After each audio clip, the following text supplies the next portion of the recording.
Sujet numéro 4. Effondrement d'immeubles. Quand on construit sur les sables mouvants de la corruption. Nos ancêtres, les Gaulois, avaient une grande hantise que le ciel leur tombe sur la tête. Il est vrai qu'à leur époque, ils ne pensaient pas au toit de leur maison.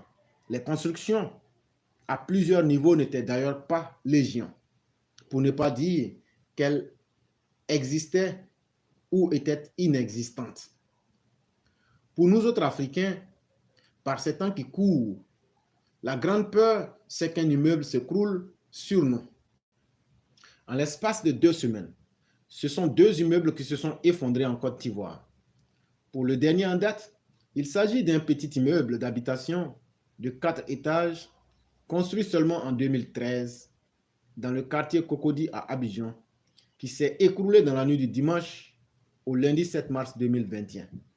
Un bilan provisoire avait fait état de 5 morts. Pas plus tard que la fin février, un autre immeuble dans la même ville, de 7 étages celui-là, s'est affaissé, tuant 7 personnes et faisant 21 blessés. Décidément, c'est la loi des séries. Dans un pays où pas moins de 12 immeubles se sont écroulés depuis 2021, faisant des morts et de nombreux blessés. À qui la faute? En réalité, notre pire ennemi, c'est nous-mêmes. Les règles que nous avons édictées étant toujours moins respectées. Et puis, n'accablons pas seulement la Côte d'Ivoire. Pour le cas du Burkina, ces dernières années, il ne se passe pas un mois sans que l'on ne parle d'un amphithéâtre ou d'une salle de classe qui a rendu l'âme. Pour ne parler que des infrastructures de l'enseignement supérieur en 2021, l'effondrement de la dalle d'un bâtiment en construction au sein de l'université Norbert Zongo a causé la mort de 4 personnes, dont 3 étudiants. En décembre de la même année, 13 étudiants de l'université Joseph Kizerbo à Ouagadougou ont été blessés suite à l'effondrement du plafond de l'amphithéâtre.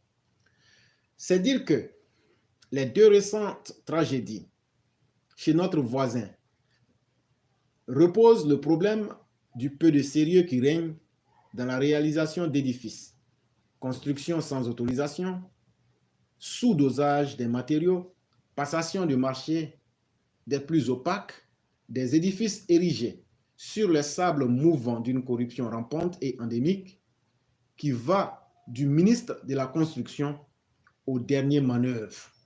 En réalité, ce qui arrive en Côte d'Ivoire est la chose la mieux partagée sous nos tropiques. L'essentiel étant que chacun puisse se mettre quelque chose dans la poche. Et ces gaffes ne se recrutent pas seulement dans la construction immobilière.